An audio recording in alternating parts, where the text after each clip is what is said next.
quiero hacerle un homenaje al fútbol, a ti y a la vida. Totalmente de acuerdo. Conmigo ya me conoces, podemos hablar de lo que quieras, sobre todo en el ámbito de la vida, porque al final el fútbol tiene relación, y más si cuando estás hablando conmigo, que soy futbolista profesional, pero siempre lo he relacionado mucho con mi vida, porque al final he visto balón desde que tengo prácticamente 7 años hasta el día de hoy. Un día que por bello, por grande, te gustaría volver a repetir. El día en que nací, supongo, porque querría cambiar tantas cosas de las que han sucedido, que si te tuviera que elegir un día, es el día en que nací. Porque no hay forma mejor de empezar de nuevo que desde cero, que ese es el punto de partida, yo considero. Claro que hay días memorables en mi vida y que sinceramente recuerdo con mucho cariño, como el nacimiento de mis 3 hijos, en el cual tuve la suerte de estar presente en el quirófano.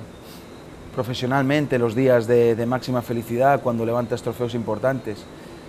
Pero si uno egoístamente piensa de verdad internamente lo que desea, en mi caso sería volver a empezar y poder decidir otras cosas de las que han sucedido. Daría reverso en muchas cosas. Muchísimas cosas. Sí.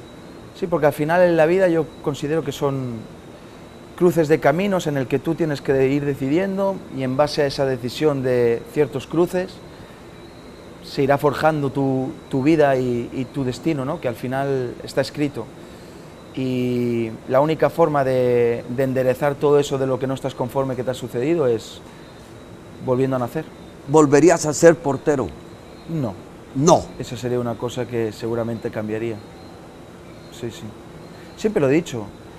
Mi historia ligada a la portería es una historia en la que me hicieron creer que desde jovencito que tenía talento, que debía seguir por ese camino, y mira, circunstancias de mi formación, por así decirlo, me hicieron seguir ascendiendo categoría en categoría, y ahí fue cuando bueno, tuve la suerte de que confiaron en mí y pude llegar a ser profesional, pero no es un camino para nada fácil y seguramente no me ha compensado los años que has sufrido con, digamos, los que han ido bien. 895 minutos sin goles. No me gusta recordar estadísticas y sinceramente no soy bueno ni para recordar la fecha de nacimiento de mis hijos, en números. Sé que han habido logros personales míos de las que estoy muy orgulloso, pero para mí, siempre lo dije, los 3 logros más importantes de mi carrera fueron las 3 Copas de Europa conseguidas con el Barcelona, sin duda alguna. Vamos, ni se me pasa por la cabeza anteponer un récord personal o un título personal por encima de un logro colectivo, nunca lo he hecho. Tú sabes que van unos minutos, muchos, que no hay goles. Sí. Y de pronto, un gol que rompe una continuidad. ¿Se siente o eso no existe? Para mí no, porque realmente, ¿qué te da? Sí, he estado imbatido durante ciertos minutos, tú te acuerdas de ese récord, pero ese récord lo puede batir, no sé si lo han batido ya, no lo sé, lo puede batir otro portero, pero si al final eso no se traduce en un título colectivo de campeonato, no servirá de nada, con lo cual yo veo el fútbol de esa manera, siempre lo he visto como equipo, y desde una posición, la mía, que al final es tan individual, es tan solitaria, que cuesta decir que uno no piensa en su trabajo, que es encajar 0 goles, minutos de imbatibilidad, trofeos de portero menos goleado. No lo llegas a valorar, al menos yo no. ¿Uno siempre quiere estar en la cancha o a veces prefiere estar afuera de la cancha? No, el fútbol tiene muchos momentos de temor, y yo creo que siempre es bueno tener temor y pensar que las grandes citas te ponen nervioso, te mantienen alerta, te hace sentir vivo. Es imposible no no tener miedo ante una cita importante. Lo importante es saberlo controlar y generar de ese miedo, encauzarlo de una manera positiva, sobre todo en tu mente y en tu cuerpo, para que tú reacciones de una forma acertada en tus acciones. Pero por supuesto que he tenido muchos días en los que no deseas estar ahí, más que nada porque al final mi historia se resume en que yo juego al fútbol un poco porque a mí me dijeron que yo valía para ello y me autoconvencieron desde jovencito, entonces no me ha quedado más remedio que coger ese camino y aceptarlo con la máxima disciplina posible a diario, con un método de trabajo que es trabajar, pase lo que pase, y al final eso me ha hecho llegar a la cima en mi posición. Pero si yo te tuviera que hablar de fútbol, te diría miles de momentos negativos y de sufrimiento, seguramente.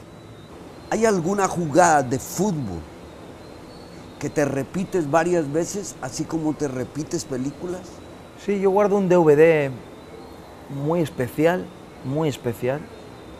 que es un recopilatorio del evento futbolístico más importante en mi carrera, que fue la final de París de la Copa de Europa en 2006 contra el Arsenal. Y yo siempre he dicho en cualquier entrevista que me lo han preguntado, si me tuviera que quedar con una noche, esa es la noche de mi carrera, porque gracias a cómo pasó, luego mi carrera fue hacia arriba por motivos que allí sucedieron, ¿no? Entonces repaso mucho ese DVD y me emociona mucho porque, dejando de banda el partido y la preparación al partido, hay una celebración en Barcelona que llegamos, toda Barcelona en la calle. Hacía muchísimos años, desde el año 92 hasta el 2006, imagínate que no se ganaba la Copa de Europa en Barcelona. Y ahí toda Barcelona se echó a la calle y tengo una imagen que yo estoy cogiendo la Copa de Europa en ese DVD, me emociona. Entonces repito esa celebración con toda la Barcelona en la calle, porque creo que el fútbol al final me deja esos momentos de felicidad compartidos con mis compañeros y con la afición. Gracias a Dios, muchísimos. ¿Alguna vez mentalmente te has visto en otro oficio? Sí, muchísimas veces.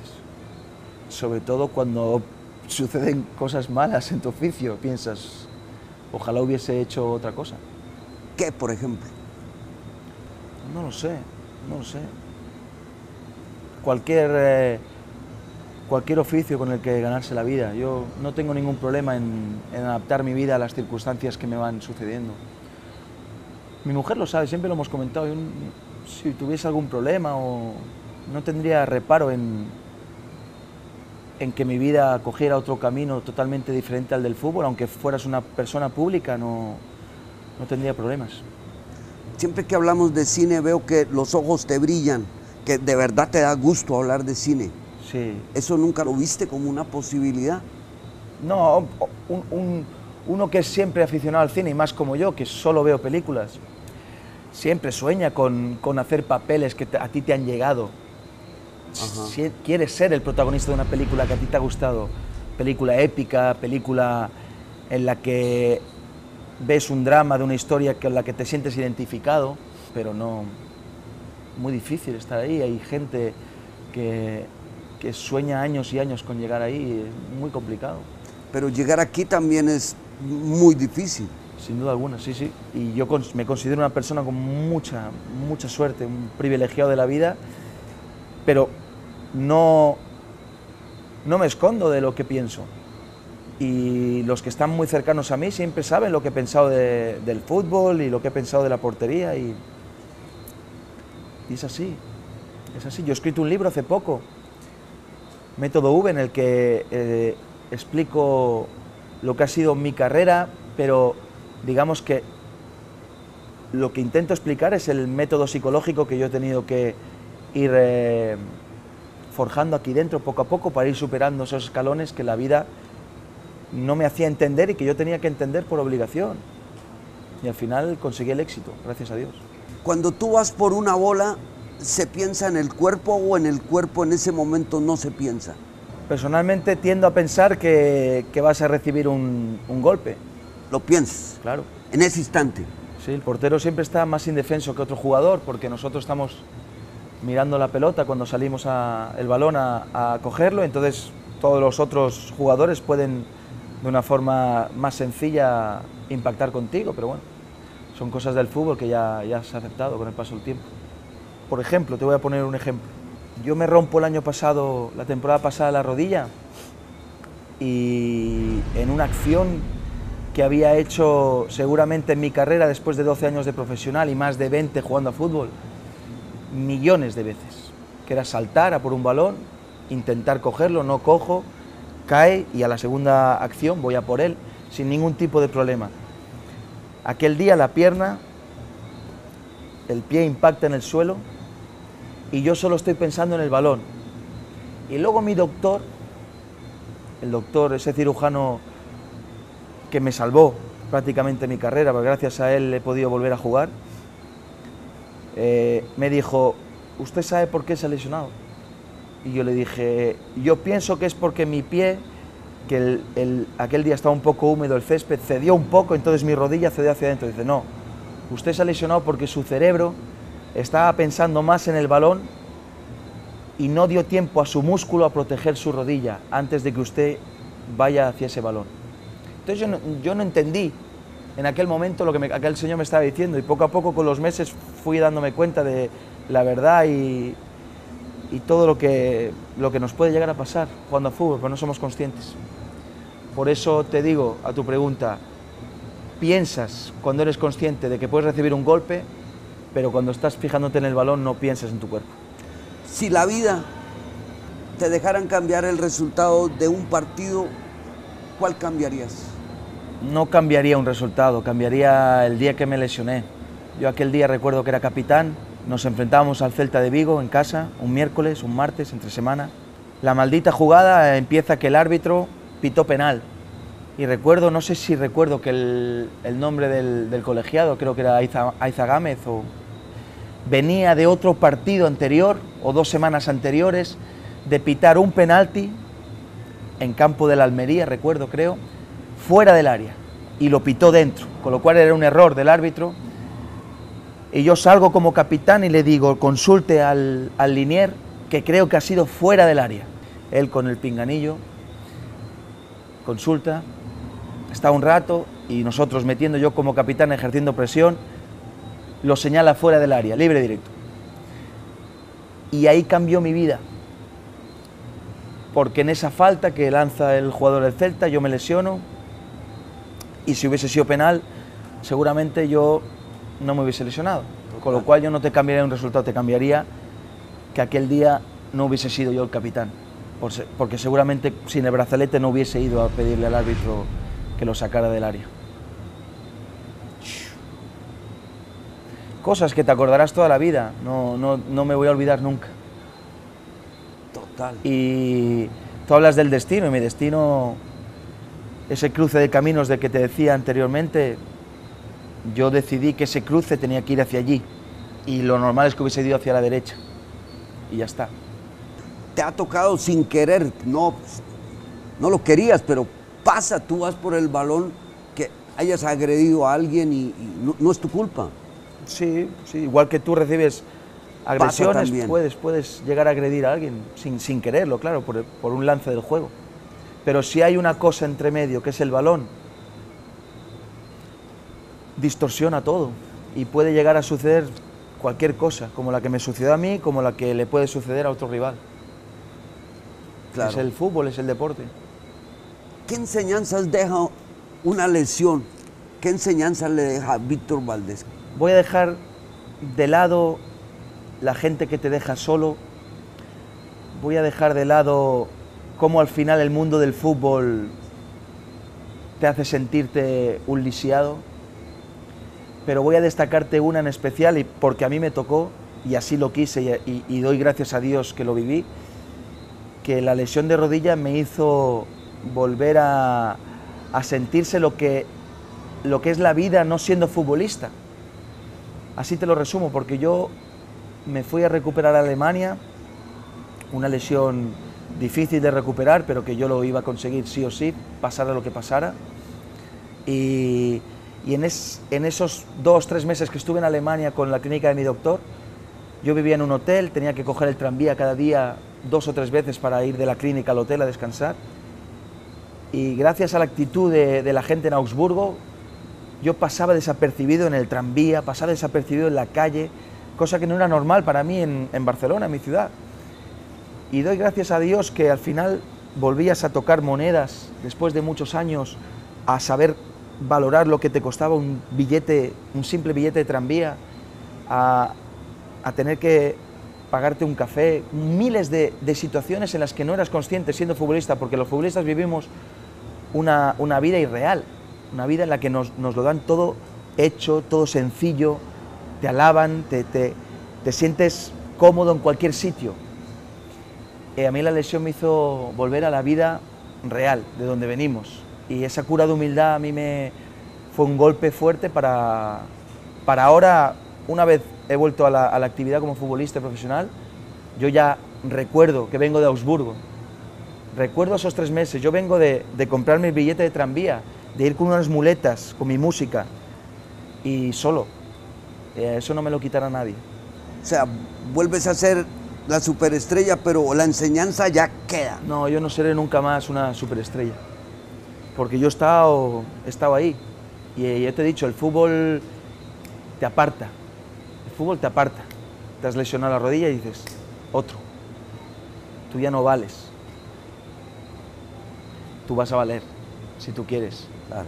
Y es tu fuerza de voluntad la que te tiene que hacer llegar. Esa es la mayor enseñanza. Yo ya soy como un niño con zapatos nuevos, yo. Rodilla nueva, sí, pero todo lo que me venga, doy gracias a Dios y lo valoras muchísimo más que si no me hubiese lesionado seguramente. Voy a regalarte una frase que te va a gustar. Manolete le dijo un día a Dominguín, escucha bien los que me están chiflando, porque esos mañana te van a chiflar a ti. Escúchalos bien. Es taurina, pero se aplica a todo, Sí, total. hasta a ti, Sí, total. a todo el mundo. O sea, al final tenemos gente alrededor, hagamos lo que hagamos y debemos intentar ser felices, pase lo que pase. Yo creo que al final sí que es verdad que uno cuando haces una profesión pública y estás ante las miradas de miles de personas, es normal que puedan llegar a ser críticos contigo, porque para eso pagan también, para ver un espectáculo, es lícito, ¿no? Pero es muy buena frase, porque al final viene a darse cuenta que nadie en esta profesión, hablo de la mía, nadie está a salvo. Todos alguna vez podemos fallar y todos lo podemos hacer bien. Estuve en el partido Brasil-Colombia en la Copa Mundo. Íbamos perdiendo 2-0, hubo un penalti, James se paró a patearlo y yo pensé, ese gol no se hace, porque sentí un estadio entero que empezó a chiflar, a gritar. Éramos 120 colombianos y el resto era Brasil. No, porque James sabía que había todo detrás un país, viendo el televisor. Ah, ok. Y no erais 200 colombianos, y él lo sabía. Era todo un país. Y el jugador lo sabe, el jugador que va a lanzar un penalti sabe la responsabilidad de ese gol, sabe la responsabilidad que tiene cuando va a jugar un partido importante para defender la camiseta de su selección. En el estadio puede haber mucha gente, pero nosotros somos conscientes que hay mucha más gente detrás que está esperando que ganemos, con lo cual es una fuerza muchísimo mayor que todo el estadio que tú veías silbando.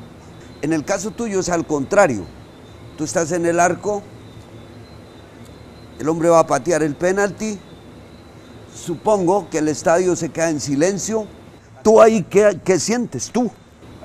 Lo primero, el portero tiene todas las de ganar, porque un penalti normalmente se da por hecho que te lo van a meter. Y fíjate que es una de las preguntas que siempre nos han hecho, típica conversación con niños que te preguntan, si te va a tirar un penalti Cristiano Ronaldo, si te va a tirar un penalti Messi, jugadores importantes que los niños tienen como ídolos, ellos piensan que el portero siente miedo ante un jugador muy importante y nosotros, yo pienso, al menos hablo por mí, el portero personalmente tiene todas las de ganar en un penalti, no tiene nada que perder. Si lo para, es el héroe. Si se lo meten, no pasa nada. Estaba hecho ya. Está el tipo que va a patear el penalti. ¿Tú qué ves? Tú analizas muchas cosas del delantero, desde cómo se coloca, desde quizás el historial, la estadística de los penaltis lanzados que él lleva, desde cómo está él de nervioso o no. Intentas ponerlo más nervioso en base a tú cómo lo veas, que pase mucho tiempo para que él pueda pensar y repensar dónde puede tirar ese penalti. Situaciones que se tienen que dar en un partido, en una jugada como esa, pero hasta ahí te voy a decir, no te puedo decir más. ¿Hay arcos diferentes o todos los arcos son iguales? Muy diferentes. Todos son diferentes. Sí, muy buena pregunta. Empezando por el del entrenamiento, que es el más sencillo. Yo siempre he dicho que entrenar es muy diferente a competir. Tú cuando sales a un campo de entrenamiento ni te fijas en el arco. Te pones y vamos a pasarlo bien y a entrenar. No tienes presión, nadie te observa, solo tu entrenador y tus compañeros. Luego sales a competir en un estadio con 100.000 personas las primeras veces y el arco parece más grande. Se agranda. Parece más grande de lo que es. E intentas tocar los palos que te protejan. Intentas encomendarte a todas las vírgenes, a todos los santos, que no suceda nada malo. Y eso pasa en todos los estadios. Y luego, físicamente, cada estadio tiene su superficie. Hay estadios que llegas más fácil a tocar el larguero, otros que no. No lo sé, pero siempre ha sucedido. O sea, son diferentes. Yo creo que sí, pero en el aspecto mental, sobre todo. Total. ¿Qué no te ha gustado de la fama? Ya te dije, no me gusta la fama. No te gusta. Yo cuando se apague la luz, un día se apagará la luz y yo estaré con los niños enseñándoles lo que puede llegar a ser cuando se enciende la luz y deseando que se les encienda la luz, pero yo ya no. Y espero que cuando se apague la luz no me encuentres, Marlon. Tú sí, pero que sea difícil encontrarme. ¿Has conocido jugadores que disfruten la fama? Sí, sin duda, pero en aspecto positivo.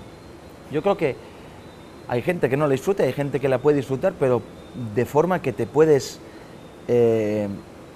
rodear de ella y al final ser consciente de que de esa fama puedes vivir, puedes sacarle fuerzas de flaqueza donde no las hay en momentos puntuales.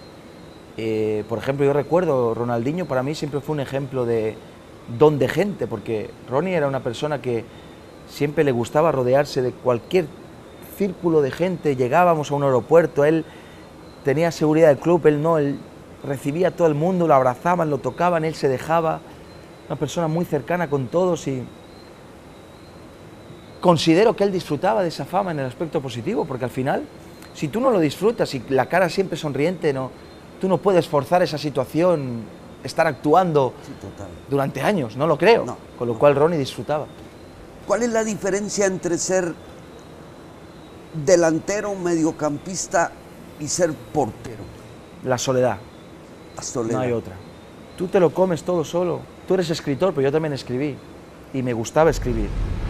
Y yo dije, el día que fallas, sientes como las miradas de los papás de los otros compañeros te señalan, sin querer. Por culpa de él perdimos. Y eso, cuando eres jovencito, cuesta. Te vas a casa deprimido y muchas veces si tu equipo comparte también escuela, durante la semana te lo pueden recordar. Y esa es la marginación de un portero. Pero ese es el carácter que luego el portero mayor tiene, porque lo ha vivido desde jovencito. Y somos una especie diferente. A mí, por ejemplo, en las redes sociales me llegan mensajes, me han llegado en este último año y medio muchos mensajes, sobre todo de niños, que tú ves la foto en Twitter, en Facebook, porque se piensan que no los leo, pero yo los leo. Y ves la foto y es un jovencito parando y muchos momentos se me han caído las lágrimas, sin duda, porque te ponían mensajes de apoyo y y venía de portero a portero, porque él es un portero de 10 años, pero yo soy un portero de 33. ¿Y qué más da? Somos porteros. Él juega en su pueblo, yo juego, jugaba en el Barcelona, juego en el Manchester United y me envía mensajes, pero somos iguales, yo los considero por igual. Y seguramente ese será mi camino cuando me retire, estar con ellos, enseñarles. Porque ellos sí que son honestos, ellos sí que nunca me van a mentir. Tú terminas un partido, un gran partido, pero al final terminas en el cuarto solo. ¿Ahí qué haces? A mí me gusta estar, o si llego a casa, ponerme a ver una película y relajarme. Cine. Sí, normalmente cine que ya he visto, películas que ya... Porque hay dos cosas que me hacen aislarme de la vida, que son el rock and roll y el cine. No hay mayor pasión para mí que esas dos cosas y me hacen aislarme por completo de todo lo que no me gusta. Si no quiero que nadie me moleste, me pongo a ver una película y ahí me meto de lleno en la historia y me olvido. Por eso soy tan cinéfilo. Y el rock, porque es una música que me ha hecho siempre aislarme de mis miedos y sacar lo fuerte de mí. Una enseñanza tangible, tocable, que provino de un técnico. Muy sencilla. Yo hubo un técnico que con 18 años, después de un partido que ganamos 6-1, creo recordar, me ve triste en el vestuario. Puro egocentrismo, puro ataque de ego, que no me gusta, pero sucedió. Y me viene el técnico, segundo técnico, señor Pep Segura, él se acordará. A día de hoy, hace poco que hablé con él y se lo recordé. Y me viene, se me sienta al lado y me dice, ¿por qué estás triste? ¿Por qué estás enfadado? Si el equipo ha ganado 6-1. Y yo le digo, porque yo fallé en el gol. Yo considero que pude hacer más en ese gol que encajé. Dice, ya. Y yo también considero lo mismo que tú pudiste hacer más. Pero a que tú no te acuerdas ahora mismo de la que salvaste yendo 0-0 o de las otras buenas acciones que hiciste que ayudaron a tu equipo. Digo, no me acuerdo, yo estoy enfadado por el gol que encajé y no quería encajarlo. Dice, sí, pero lo que te voy a decir ahora te va a servir para toda tu carrera. Siempre, después de un partido, después de un entrenamiento, quédate con lo positivo. Nunca te quedes con lo negativo. Esa enseñanza es muy contradictoria a lo que mucha gente enseña en muchos ámbitos de la vida, que es, hay un error, vamos a aprender del error. Tú ya sabes cuál ha sido el error. Yo ya sé cuándo ha sido el error y qué error he cometido, por eso estaba triste aquel día. Yo ya sabía el error que había cometido. Pero intento recordar aquella enseñanza siempre que puedo porque me da vida. Después de una mala noche, después de un mal momento, me da vida. ¿Cuál es la cualidad que más te gusta encontrar en un técnico? La comunicación, yo diría.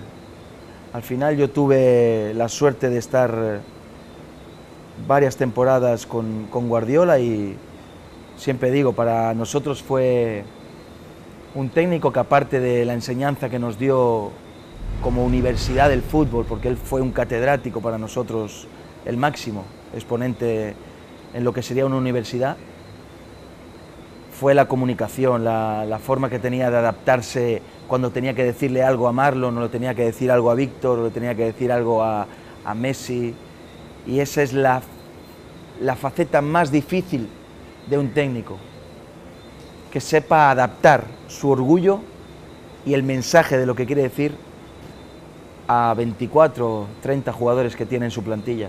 No es fácil manejar los egos, porque hay muchos egos dentro de un vestuario.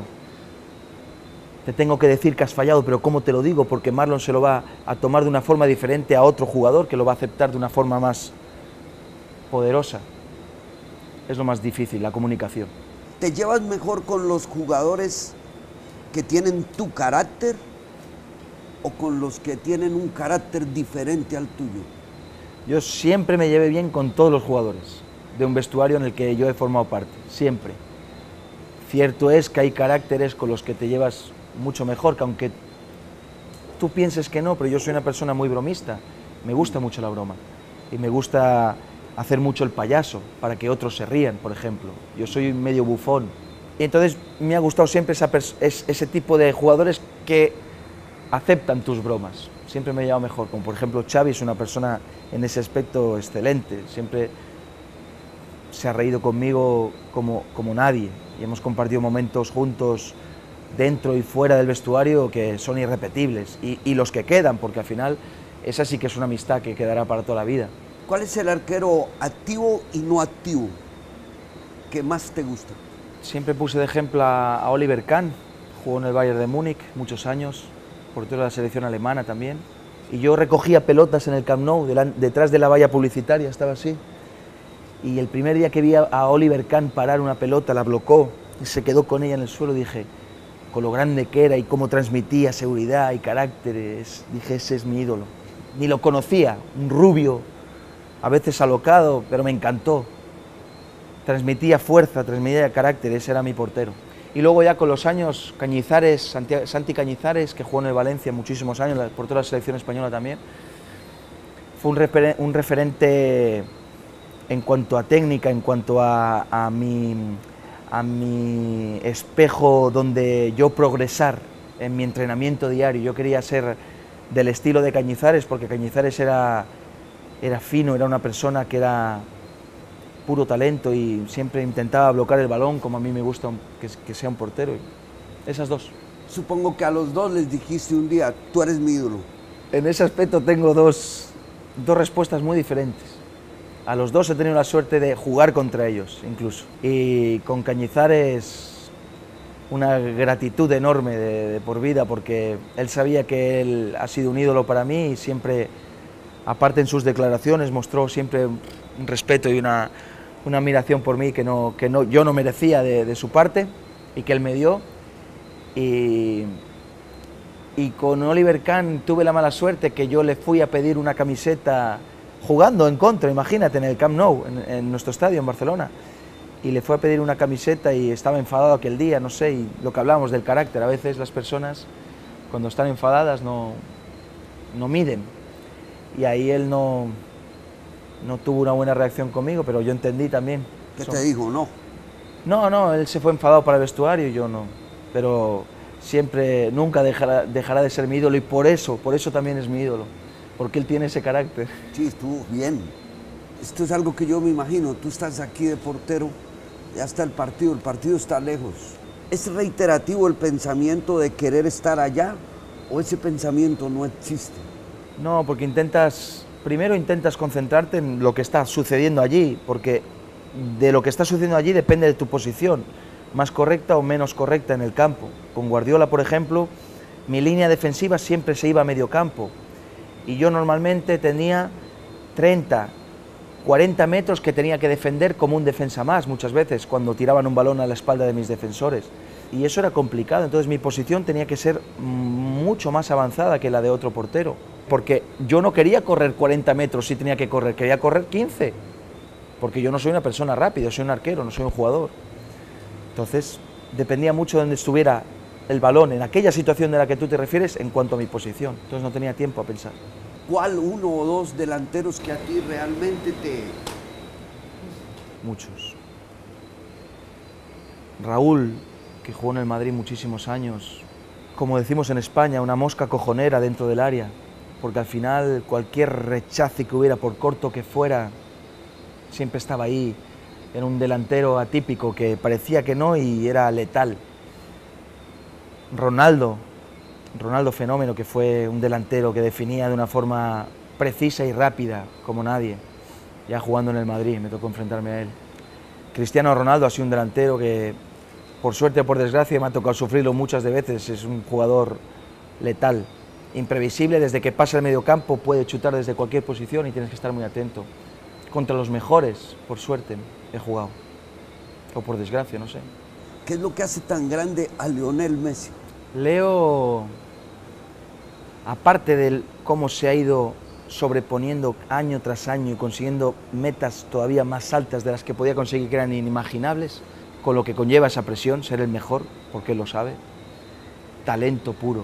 Yo creo que, mira que he compartido vestuario con grandes jugadores con un talento fuera de lo normal. Ronaldinho, Xavi, Iniesta, gente que dices, han nacido para esto, parece que han nacido para esto, pero Leo siempre ha estado un nivel por encima de ese talento que yo estaba acostumbrado a ver, ¿no? Me ha tocado sufrirlo en los entrenamientos, gracias a Dios, porque me ha hecho a mí mejorar como persona, como profesional, como compañero y como portero. Y yo siempre dije, me preguntan, ¿tiene techo? No, hasta que él diga, este es mi techo, que creo que ni lo piensa. Tú sabes que yo tengo una camiseta preferida, Víctor, me la pongo mucho. Es Roberto Baggio frente a un balón, pensando. Uf. Es el pensamiento de una decisión. ¿Hacia dónde bota este balón? Falló un penalti que valía una Copa del Mundo. Y eso, solo los que han pasado por eso saben lo que es y cómo superarlo y cómo anteponerse, y se sobrepuso. Pero para mí todo un ejemplo, porque Roberto Baggio al final, como jugador y luego la trayectoria que ha tenido una vez retirado, son ejemplos para mí de lo que debe ser un profesional, discreto, una persona íntegra, yo creo. Le he visto alguna entrevista, pocas, y así me gusta la gente.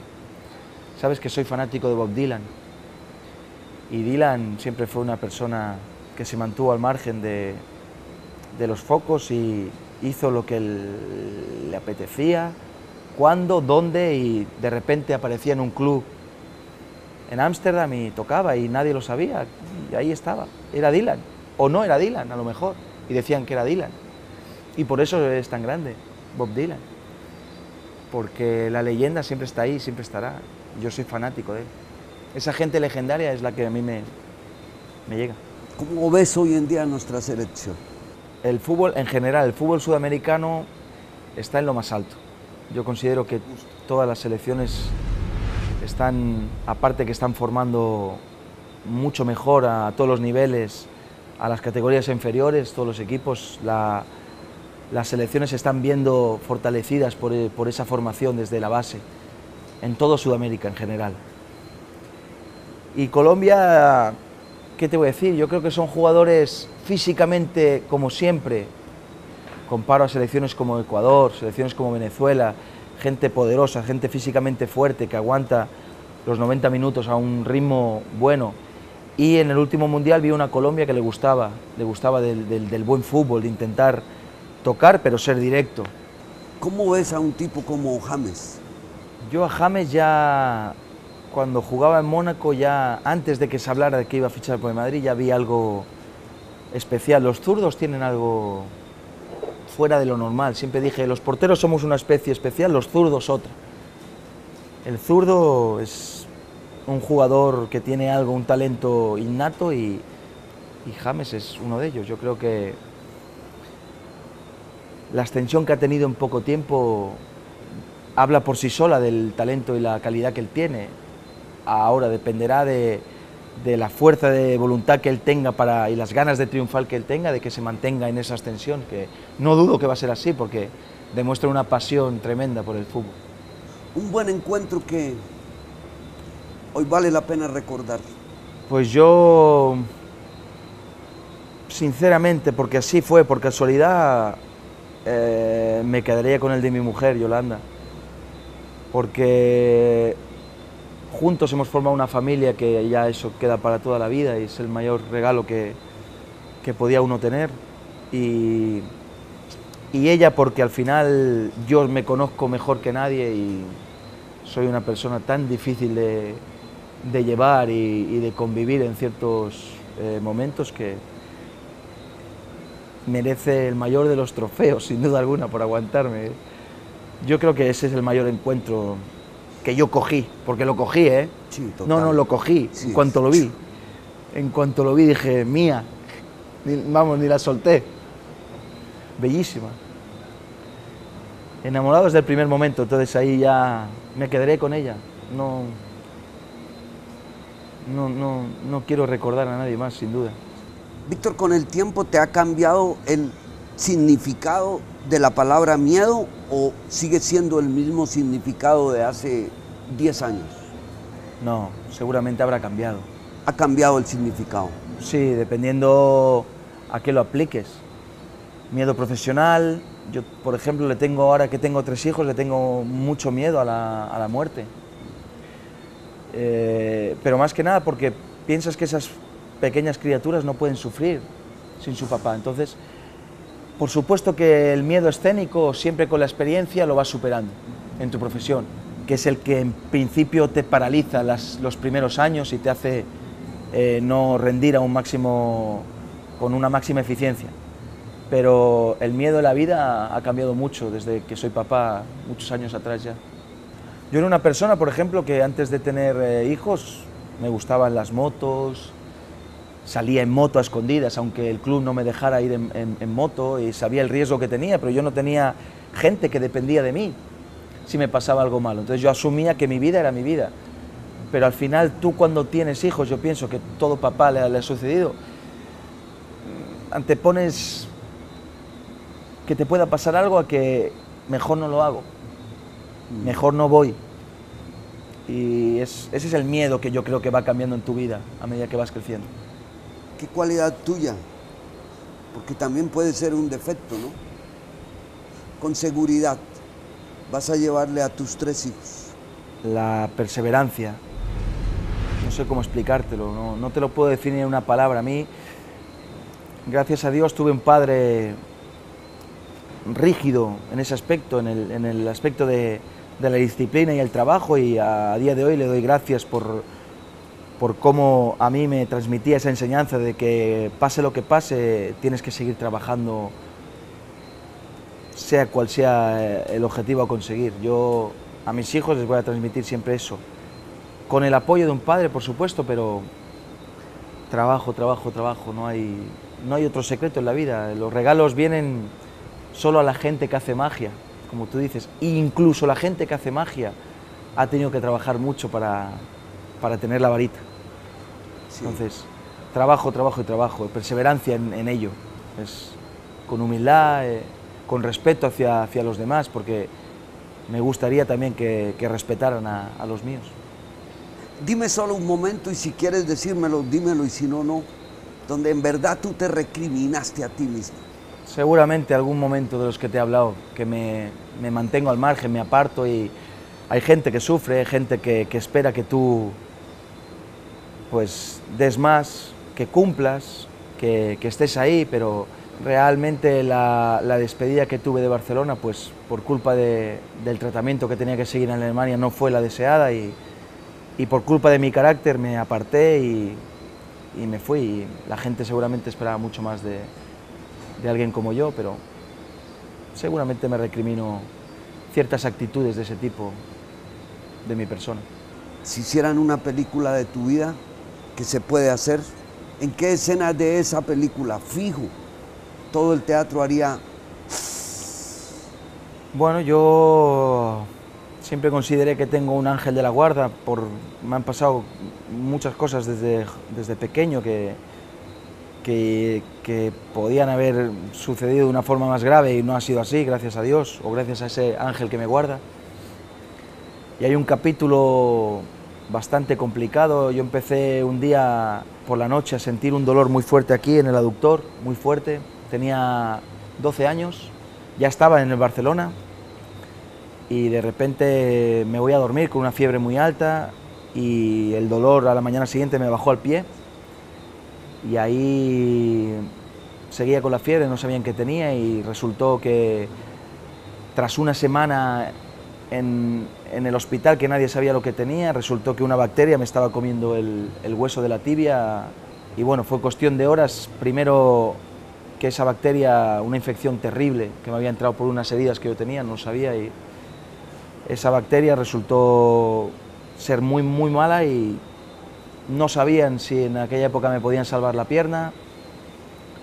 Viví momentos muy malos porque al final veía que mi familia sufría por mí, y en ese momento, gracias a Dios, o no sé si es ese ángel que hizo que mi pierna no solo se salvara, sino que como estaba en época de crecimiento, después de la intervención creciera a la par con la otra, porque nunca se sabía después de esa intervención si el hueso iba a crecer a la par o me iba a quedar con una pierna más corta que la otra. ese momento que yo considero que también fue el destino, porque si ese día me tienen que cortar la pierna o esa pierna no crece, yo no hubiese sido, no estaríamos aquí sentados hoy, tú y yo, seguramente.